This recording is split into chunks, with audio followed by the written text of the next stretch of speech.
So let's talk about the two categories of patients that you say you see. The denture wearers, which you'd like to see more of. Okay. So what are their options for dental implants when they go to your practice? And then the people that you cannot save their teeth, full mouth of extractions, what are their options for dental implants? Well, the first option is, let's say you have a patient for lower teeth. We can place 2 implants. They'll have a snap in, snap out. They're okay. So like a full arch of teeth that snap in, snap out. Correct. Okay. The patient remove them every day to clean. They're okay, you can chew with that. There's no adhesive on that, but they move some. The other option you have, instead of 2 implants, you have 4. You have a better condition on that because there's more support on the implants. There's no pressure on the gums. But it's still a snap in, snap out. They still remove them okay. and place them every day. For the uppers, actually works really well because on that case, if you have 4 implants on the patients, we get rid of the roof of their mouth. Okay. And that's a huge difference for the patient. Because on a denture, the roof of the mouth is covered. Everything gets covered on the denture. The denture, we use that as a suction. So that part's removed. You only have the part on where the bone is.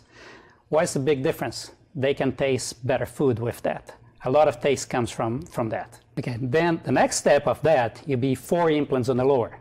That's a huge difference for the patient. Why? Because everything gets fixed. You have a new set of teeth in one single day. We place 4 implants, everything gets fixed. You can eat whatever you want. You can chew whatever you want. Your smile is great. You can customize the way your smile is. And the same works for the upper. We can do the upper and the lower new set of teeth the patient at the same day. Get back the patient had before a natural chewing capacity. So these don't snap in, snap out. These are like brand new teeth on the upper and lower. Those are brand new teeth, upper and lower. They do not. The patient can remove that. They'll come back to our office. We'll remove from them every 6 months. There's a maintenance. So they go in for a cleaning. They exactly like that. Every 6 months they go for a cleaning. They come back. And we do a maintenance like they do with the normal teeth. Okay, so they just come in for cleanings, things like that. It's now, what about exactly eating? that. What could they eat? I mean, could they eat chewy things like a pizza or maybe nuts? Randy, there's no restriction for what they can eat. They can eat, when you have 4 implants and a fixed new set of teeth, we don't tell them there's a food that you cannot eat. They can eat whatever they want. They can eat anything as a normal dentition. So after the procedure's done, if everything works out right, how soon can they eat? They can eat next day. We have them to have cold foods at the day of the surgery.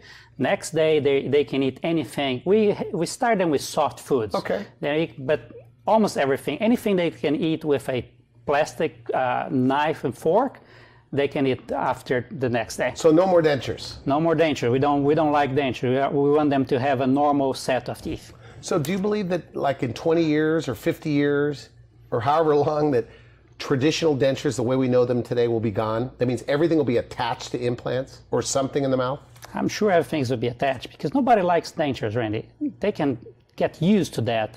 But if you ask a patient if they like dentures, I guarantee you're not going to find anyone that likes dentures. If you ask a patient that we work with implants, have a new set of teeth with implants, they'll tell them they love that. Especially if you have a patient that had dentures before and have a denture before and have new teeth with implants now, it's a huge difference for them. Okay, now you're a specialist, you're a periodontist. Does it cost, because there's a lot of general dentists doing this, does it cost more to go to a specialist?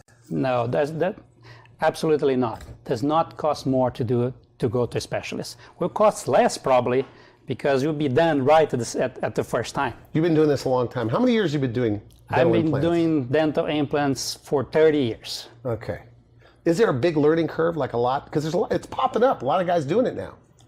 There's a big learning curve on that. Like anything you do in life, you have to have practice for that. As more than you do them, if you do that every day, I'll give an example. Okay. I like to do wisdom teeth. I don't do them every day. Okay. When I have wisdom teeth at the office, I'll send it to our surgeon. Why? Because they do that every day. Dental implants is the same. We do that every day. And it will be easier or more predictable to do someone that does that every day. That's our everyday work. How old can you be to get this done? We have patients that we did when they're 18 years old, and we have a patient that we did implants, they're 9 years old. There's not a really a minimal age. A minimal age, I think, it's when they have their fully facial growth. That's around 18 years So old. at about 90 years old, you can go in, and the implants, you can do it. You get a second set of teeth. Correct. Third set of teeth. Yes, a third set of teeth. We did that a year ago. My oldest patient was 9 years old, and it was just he couldn't eat anymore. He didn't want to stay without teeth, and he went to the office in the morning. We removed the teeth that has a problem, placed implants there, and he left happy with a new set of teeth. Brand new teeth. Now we should mention, I guess, how implants are normally done is you go to one guy that does the surgery, another person that puts a tooth on top. In your practice, you do both. It's all done right there on these cases. Is that right? That's correct. In those type of cases, we don't want the patient to go to having different places. The patient goes in, we do the surgery, and the teeth and everything gets done at one visit right there.